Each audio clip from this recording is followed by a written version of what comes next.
Herti pada saat pagi hari ini. Semua anak-anak tetap sehat ya, tetap di dalam pemeliharaan Tuhan. Nah, anak-anak, kita mau mendengarkan firman Tuhan. Namun sebelumnya kita berdoa dulu ya. Mari kita berdoa. Tuhan Yesus, kami mau dengar firman-Mu. Tuhan, tolong kami supaya kami menjadi pelaku firman-Mu.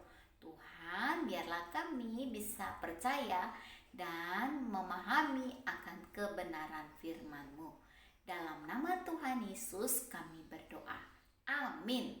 Wah, anak-anak, sungguh sangat luar biasa ya.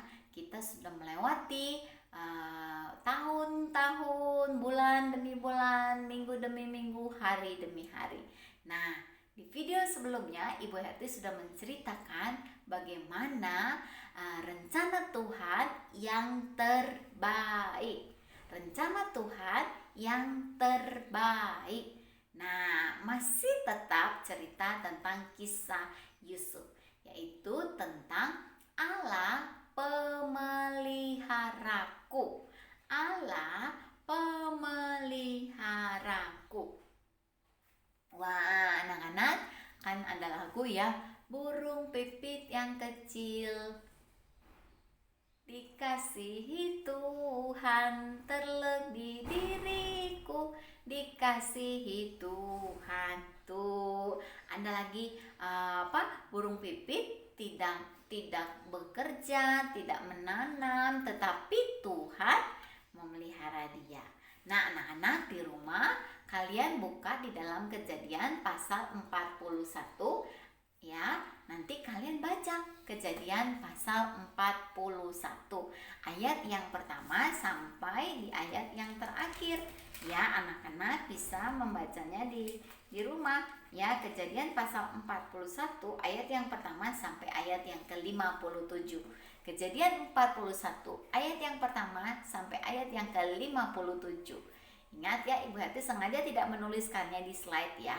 Kejadian 41 ayat yang pertama sampai yang ke-57.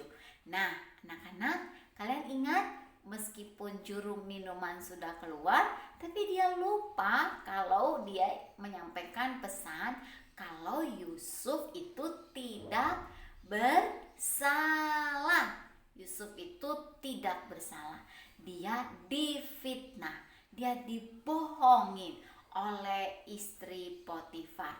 Sebenarnya dia tidak berbuat dosa, dia tidak berbuat jahat, tetapi dia dituduh. Nah, ini dia. Anak-anak suka nuduh kan? Suka nuduh orang lain kan? Suka menyalahkan orang lain kan? Sama, Ibu Herti juga kadang-kadang melakukan itu. Tetapi kita mau belajar pada saat ini ya, dalam keadaan yang tidak baik pun Allah tetap memelihara kita. Yuk kita mau lihat ya bagaimana Allah memelihara Yusuf di dalam penjara yang gelap ya.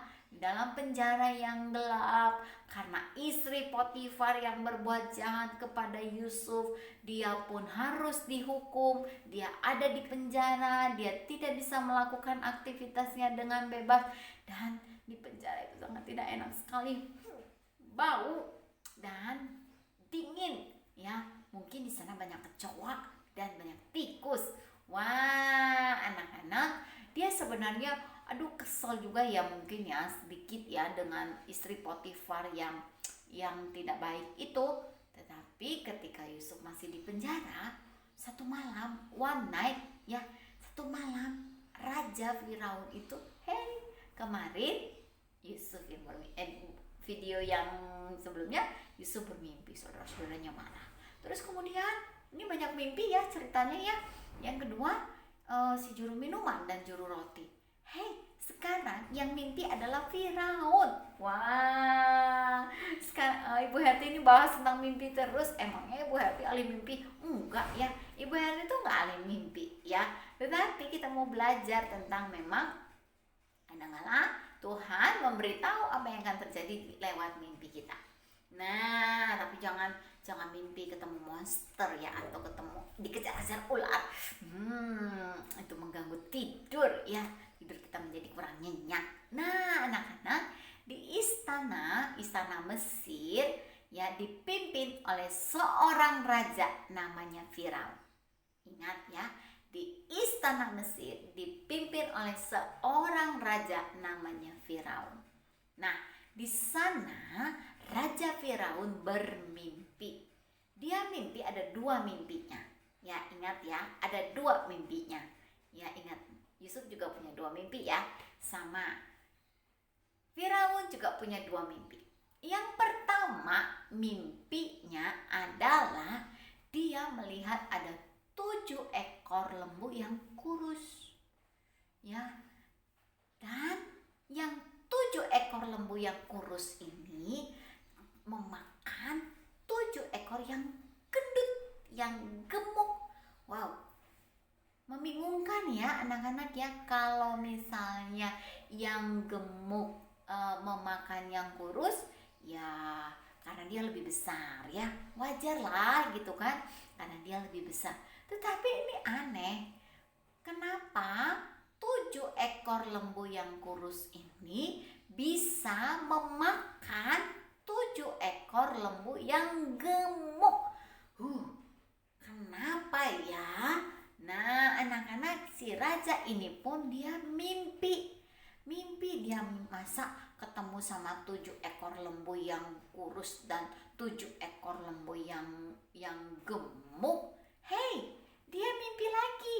Itu mimpi yang pertama. Mimpi yang kedua adalah dia melihat ada 7 bulir gandum yang kurus. Wah, 7 bulir gandum yang kurus. Nah, yang kurus ini, bulir gandum yang kurus ini, yang nggak ada isinya itu ya, dia itu memakan 7 bulir gandum yang gemuk. Nah, anak-anak, raja ini mimpi yang kedua, 7 bulir gandum yang kurus, dia itu memakan 7 bulir gandum yang gemuk, yang besar. Wah, kok bisa ya? Aduh, ini mimpinya aneh. Lebih aneh daripada mimpi Ibu Herti yang dikejar ular. Wah, kenapa ya? Si rajanya juga bingung. Aduh, Ibu Herti mimpi dikejar ular aja udah bingung, apa sih artinya mimpi ini.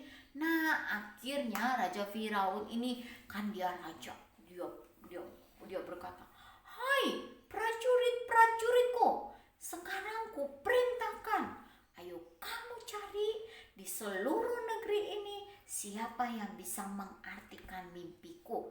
Aku pusing, aku bingung. Aduh, saya tidak tahu apa arti mimpinya saya. Itu aneh. Masa bisa ada 7 ekor lembu yang kurus memakan 7 ekor lembu yang gendut? Tidak mungkin. Apa sih artinya?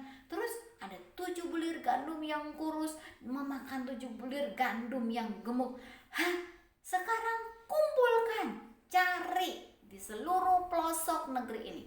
Ayo, jangan lama-lama ya. Semua prajurit harus pergi.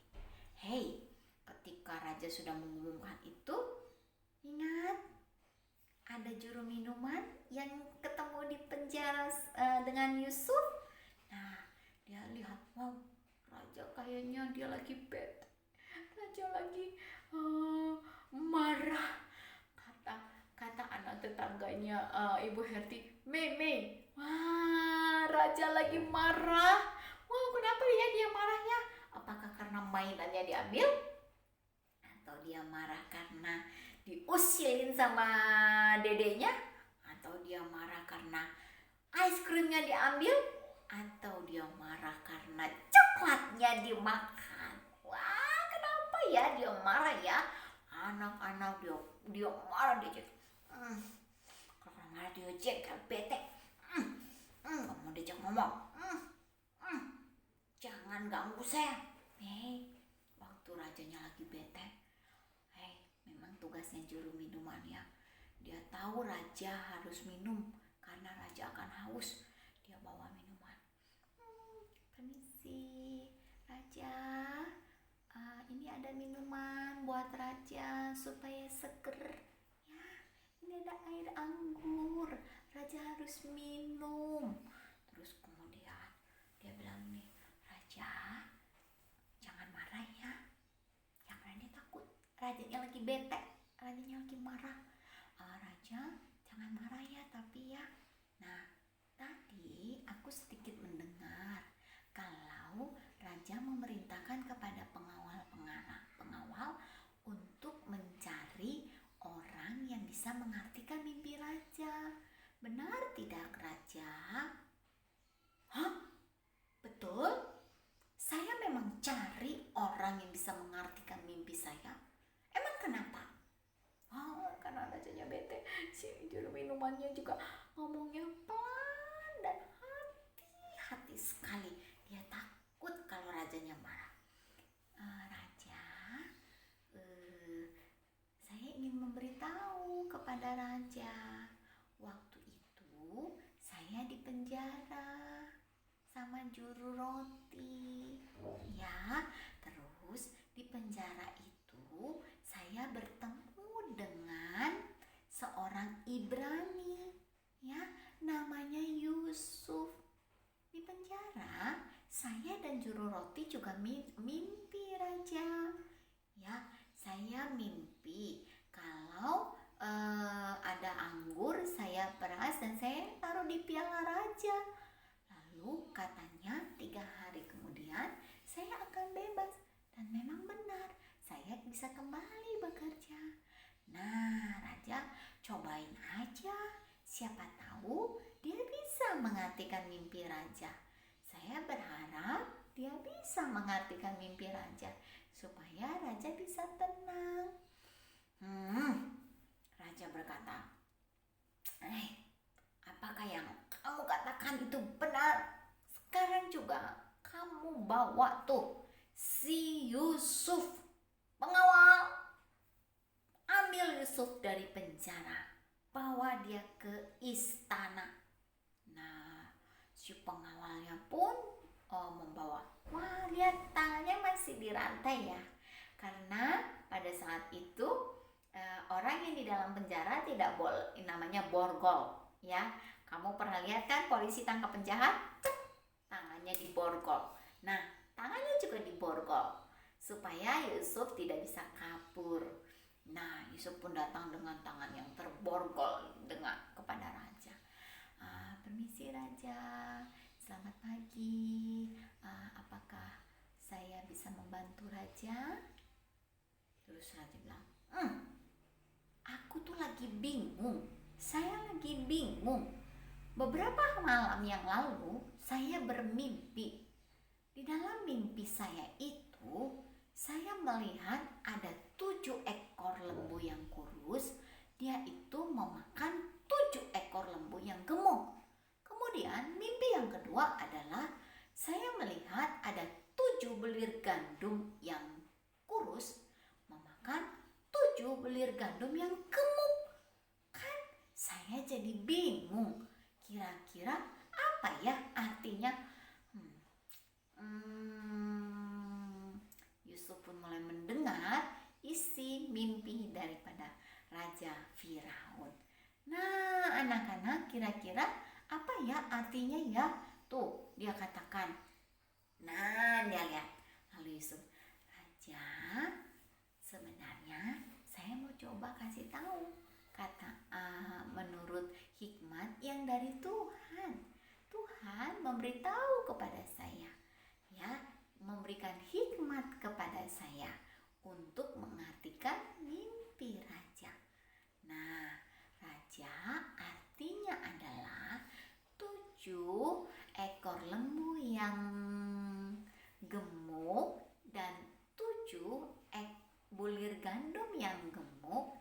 Itu artinya akan ada 7 tahun kelimpahan makanan di Mesir. Wah, selamat ya raja ya. Nanti akan ada 7 tahun ya, hasil panen di seluruh Mesir akan berlimpah-limpah. Wah, raja pun senang. Bagus. Hei, tapi tenang dulu. Maaf sekali lagi. Ya, saya mau beritahu arti yang lain. Nah, raja katakan ada 7 ekor lembu yang kurus dan 7 bulir gandum yang kurus, yang tidak berisi atau yang kosong. Nah, itu artinya adalah akan ada 7 tahun kelaparan. Nah, waktu 7 tahun ini hasil panen tidak akan ada. Kekeringan, tidak bisa berladang, tidak bisa menanam, rumput pun tidak mau tumbuh karena tidak ada hujan.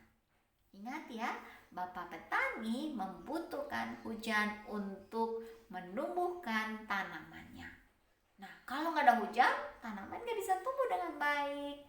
Nah, kalau tanaman tidak bisa tumbuh dengan baik, tidak ada gandum, tidak ada beras, tidak ada sayur, tidak ada buah, dan hewan ternak pun tidak bisa makan. Ini adalah masa yang sangat suram, masa yang sangat sukar. Akan ada 7 tahun kelaparan. Tadi yang gemuk artinya 7 tahun masa kelimpahan. Yang kurus artinya 7 tahun masa kelaparan. Wah, Allah memelihara Yusuf lewat mimpi Firaun. Ternyata karena Firaunnya tidur dan bermimpi, akhirnya juru minuman ingat kepada Yusuf. Padahal sebelumnya juru minuman melupakan Yusuf. Allah memelihara Yusuf. Allah membukakan jalan buat Yusuf. Akhirnya Yusuf bisa bertemu dengan Firaun dan mengartikan mimpinya. Artinya akan ada 7 tahun masa kelimpahan dan 7 tahun masa kelaparan.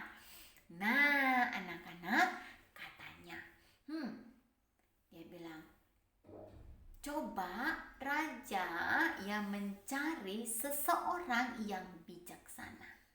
Menurut saran saya adalah di dalam masa 7 tahun yang kelimpahan itu, ya nanti akan ada masa 7 tahun kelimpahan dulu nih.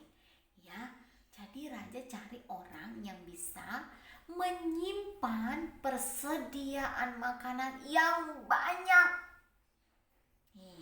Jadi waktu 7 tahun kelimpahan itu jangan boros, jangan dibuang-buang, jangan diambur-ambur, jangan merasa kan masih banyak. Jadi kalau nggak suka misalnya kamu makan apel, karena apelnya banyak di kulkas, akhirnya apelnya tidak semua dimakan, tinggal sisa dikit dibuang, tinggal lagi sisa dibuang. Padahal tidak boleh yang namanya memboroskan makanan. Allah memang memelihara kita, tapi jangan memboroskan, jangan membuang-buangnya. Makanya harus disimpan. Namanya dilumbung. Lumbung itu adalah tempat penyimpanan gandum. Ya, dilumbung. Wah, raja, benar juga nih kata Yusuf nih. Hebat Yusuf. Benar-benar. Siapa ya orang yang akan yang bijaksana yang akan memimpin untuk menyimpan makanan itu, siapa ya? Nah, karena raja senang sekali dengan Yusuf, dia lihat bahwa Yusuf itu bijaksana dan Yusuf dipenuhi oleh Roh Allah. Ingat, Allah memelihara bangsa Mesir melalui Yusuf. Allah juga memelihara Yusuf melalui mimpi Firaun. Wah, benar ya, rencana Tuhan yang terbaik. Wah, anak-anak, luar biasa banget ya Tuhan itu ya. Nah, kita akan belajar apa sih arti hikmat.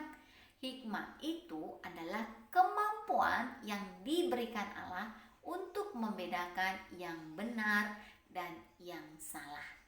Hikmat adalah kemampuan yang diberikan Allah untuk membedakan yang benar dan yang salah, yang baik dan yang jahat. Nah, itulah hikmat. Dan Allah memberikan hikmat, namanya hikmat bijaksana ya sebenarnya ya, cuma supaya nggak kepanjangan, Ibu Herti singkat dengan hikmat ya. Yusuf pun diberikan hikmat bijaksana oleh Allah. Nah, anak-anak, apa yang terjadi ya? Nah, benar anak-anak, apa yang dikatakan oleh Tuhan? Allah adalah pemeliharaku. Allah memelihara Yusuf. Akhirnya Yusuf dikeluarkan dari penjara dan Yusuf menjadi penguasa di seluruh tanah Mesir. Jadi Yusuf itu menjadi orang nomor 2 ya di bawah Firaun ya. Jadi Firaun lalu Yusuf. Ya, sepertinya Yusuf itu adalah wakilnya Firaun. Jadi seperti kita negara Indonesia, ada Bapak Presiden Jokowi, ada wakilnya Maruf Amin ya. Nah, ini juga sama. Firaun adalah rajanya, wakilnya adalah Yusuf. Yusuf yang bertanggung jawab untuk kalau masa kelimpahan itu terjadi, dia akan memerintahkan untuk membangun gudang makanan untuk menyimpan banyak makanan supaya di masa kelaparan bangsa Mesir tidak kelaparan, Raja Firaun tidak kelaparan. Benar ya, Allah pemeliharaku. Rencana Tuhan yang terbaik di dalam hidup Yusuf untuk memelihara kehidupan Yusuf dan bangsa Mesir. Kemudian benar, Tuhan memberkati Yusuf. Dan Yusuf pun bekerja mengumpulkan bahan makanan di tahun kelimpahan selama 7 tahun itu. Ya, dia mengawasi gudang makanan. Dia seperti menstok ya. Jadi kalau kamu belanja gitu kan, kalau ini kan belanja ya, kamu beli beberapa makanan terus disimpan di kulkas supaya ketika kamu mau memakannya, kamu bisa memakannya. Nah, Yusuf pun ini kerja ya, dia simpan semua makanan. Nah, memang benar anak-anak seperti mimpi Raja Firaun. Terjadilah 7 tahun masa kelaparan yang melanda Mesir. Ya, jadi bukan hanya melanda Mesir ya, tapi di seluruh penjuru. Dan hanya Mesir yang memiliki persediaan makanan. Wah, luar biasa ya. Allah memelihara Yusuf. Allah menjaga Yusuf. Allah memakai Yusuf. Sehingga apa yang dikatakannya semuanya terjadi. Ada hikmat Allah yang memenuhi Yusuf. Akhirnya anak-anak hanya Mesir yang bisa menjual makanan. Orang-orang dari negeri yang lain datang ke Mesir untuk membeli makanan. Siapa di sini yang nggak bisa makan 2 hari? Ya berarti nggak bisa. Setiap hari harus makan. Ya, karena makan itu adalah kebutuhan utama manusia. Tapi jangan makan terus ya. Nanti kita jadi kelebihan. Tapi makanlah secukupnya. Nah, anak-anak kalau tidak ada makanan lagi, mereka pun datang ke Mesir. Wah, hebat ya. Tuhan memakai Yusuf menjadi penguasa di Mesir, orang yang memimpin untuk menjual dan mengeluarkan makanan. Nah, anak-anak, semua penduduk di tanah Mesir tidak ada yang kelaparan. Karena apa? Tuhan menyertai Yusuf. Tuhan memelihara Yusuf. Tuhan pemeliharaku. Tuhan juga akan memelihara kalian. Wah, anak-anak, luar biasa ya pemeliharaan Tuhan. Ingat, Tuhan menyertai Yusuf sehingga Yusuf menjadi penguasa kedua setelah Raja Firaun di Mesir.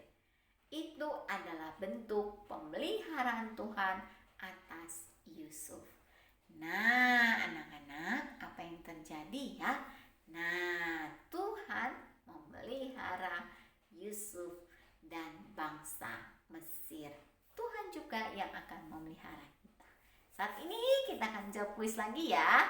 Yuk, sekarang kalian tuliskan isi mimpi Firaun. Tuh, di atas ada gambarnya ya. Kalian tuliskan ya, ada 2 mimpinya ya. Kalian tuliskan.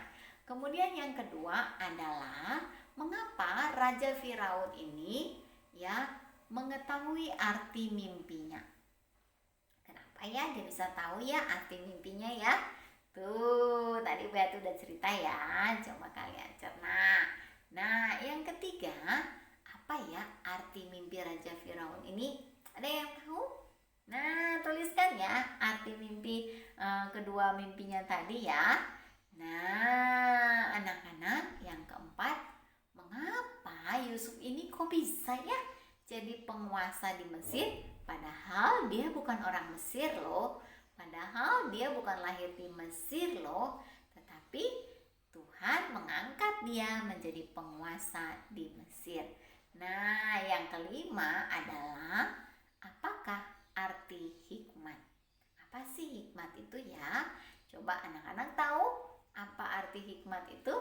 Nah, nanti kalian tuliskan ya. Nah, sebelum kita berdoa, kita mau nyanyi Jesus my superhero. Siapa superhero kalian? Superman? Superboy? Atau Spiderman? Tapi Yesus superhero kita yang menjaga dan memelihara hidup kita. Yuk, kita mau nyanyi. Ibu Herti tidak ada dulu ya gambarnya ya. Nanti kita akan nyanyi ya. Ibu Herti masih tetap di sini. Ibu Herti belum pergi. Mari kita nyanyi ya. Yuk.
biasa sekali ya. Jesus is my superhero. Dia lebih baik dari Batman, dia lebih baik dari Spider-Man, dia lebih baik dari Transformer, dia lebih baik dari siapapun, dari Barbie. Wah, Jesus is my superhero.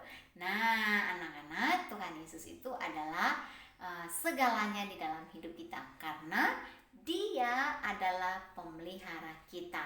Dia mendatangkan kebaikan di dalam kita. Yuk anak-anak, sebelum kita berdoa, ini ada ayat hafalan. Nah ya, kita bisa sama-sama melihat ya. Roma 8 ayat 28. Roma 8 ayat 28. Nah, bunyinya adalah kita tahu sekarang bahwa Allah turut bekerja dalam segala sesuatu yang mendatangkan kebaikan bagi mereka yang mengasihi Dia, yaitu mereka yang terpanggil sesuai dengan rencana Allah. Yuk kita ulangi sekali lagi ya. Roma 8 ayat 28. Kita tahu sekarang bahwa Allah turut bekerja dalam segala sesuatu untuk mendatangkan kebaikan bagi mereka yang mengasihi Dia, yaitu bagi mereka yang terpanggil sesuai dengan rencana Allah. Nah, anak-anak, Allah adalah pemelihara kita. Rencana Tuhan yang terbaik. Yuk, Allah turut bekerja. Jesus is my superhero. Mari kita berdoa. Tuhan Yesus yang baik, terima kasih Engkau sudah memelihara kami. Engkau menjaga kami. Dan Engkau melakukan untuk mendatangkan kebaikan bagi kami. Berkati firman-Mu Tuhan. Dalam nama Tuhan Yesus kami berdoa. Amin.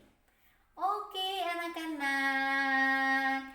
Thank you, be attention ya. Terima kasih buat perhatiannya. Tetap semangat, tetap sehat, tetap ceria. God bless you.